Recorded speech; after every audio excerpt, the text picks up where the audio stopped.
Certo, vamos mergulhar direto nisso. Nesta nossa explicação baseada na obra A Engenharia do Ser Ficcional, a gente vai abrir a caixa preta das grandes histórias. O nosso foco hoje não é aquela ação óbvia da trama, sabe? A gente vai olhar, na verdade, para as forças invisíveis, profundas e emocionalmente sofisticadas que operam bem ali, sob a superfície. A tensão narrativa e a origem simbólica. No fim das contas, são essas engrenagens que silenciosamente movem os personagens, reorganizam os destinos nas tramas paralelas e, o mais importante, mantêm a mente de quem lê absolutamente magnetizada.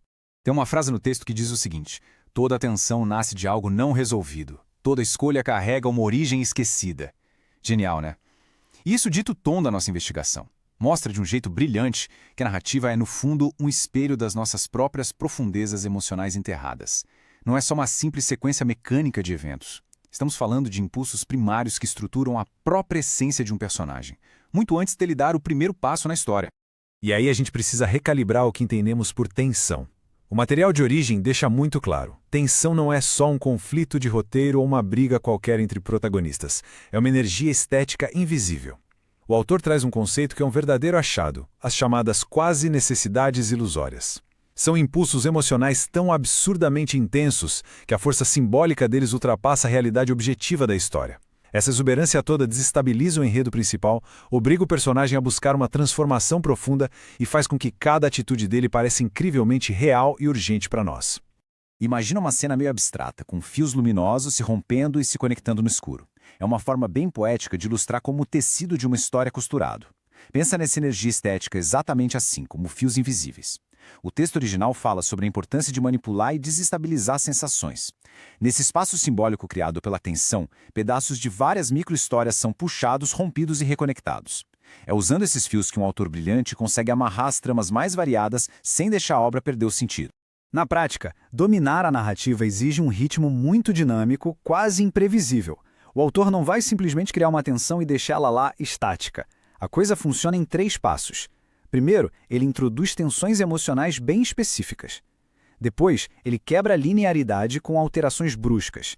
E, por fim, realoca os vetores da narrativa em uma configuração totalmente nova. É literalmente uma coreografia, onde até mesmo abandonar certas tramas de propósito serve para igualar emoções e manter o ritmo da história sempre vivo. O que leva a gente a uma diferença fundamental para entender por que algumas histórias falham e outras nos prendem.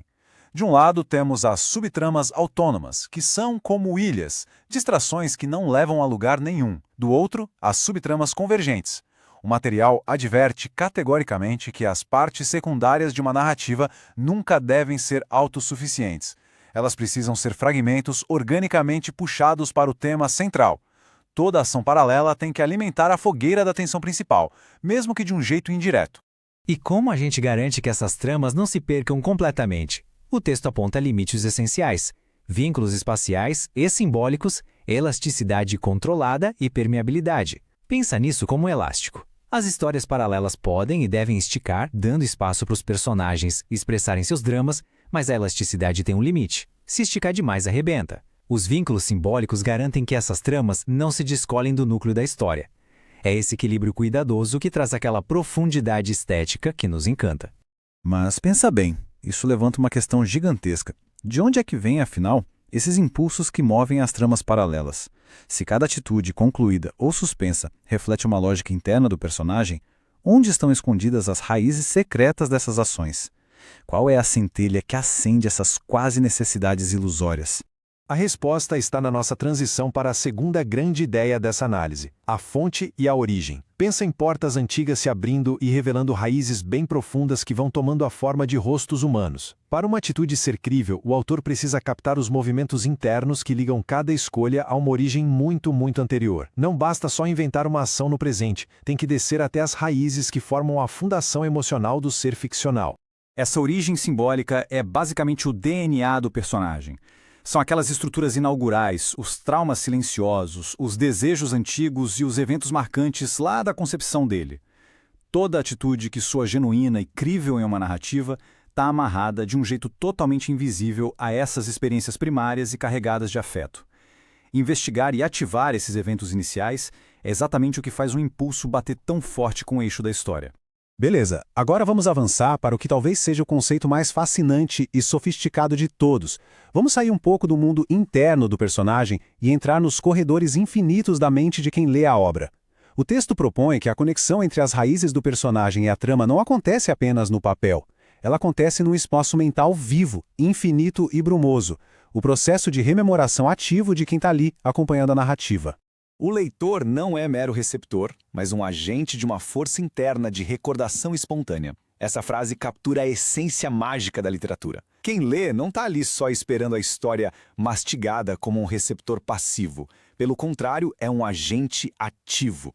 E por que isso importa? Porque significa que a ficção só se completa de verdade quando a gente projeta as nossas próprias tensões latentes para dentro da história, reconstruindo as origens do personagem com o material da nossa própria memória emocional. E como um autor genial, aperta esses botões, usando gatilhos absurdamente precisos. A memória narrativa se alimenta de lacunas, perdas mal resolvidas, tarefas suspensas e pausas dramáticas. O texto não entrega tudo de bandeja. De propósito, ele deixa espaços em branco e a mente humana não suporta o vazio. Quando vemos um personagem lidando com uma dor não resolvida, uma pausa cheia de tensão dramática, a obra acabou de criar o terreno perfeito para que a nossa memória afetiva preencha essas lacunas. É exatamente por isso que empurrar o enredo de forma mecânica quase sempre falha. Forçar ações artificiais só para a história andar quebra totalmente a mágica. O material original defende, em contrapartida, a incorporação subjetiva. Basicamente, preservar a integridade das experiências internas e da lógica emocional dos personagens. Quando a gente mantém essa naturalidade, não vira um teste de memória sobre as ações literais, mas um convite irresistível à participação através da empatia verdadeira. E o resultado disso é poético. Imagina um oceano escuro refletindo fragmentos de memórias e cartas antigas. Ao preservar as fontes originais e manipular a atenção com precisão cirúrgica, a narrativa vira um espelho emocional.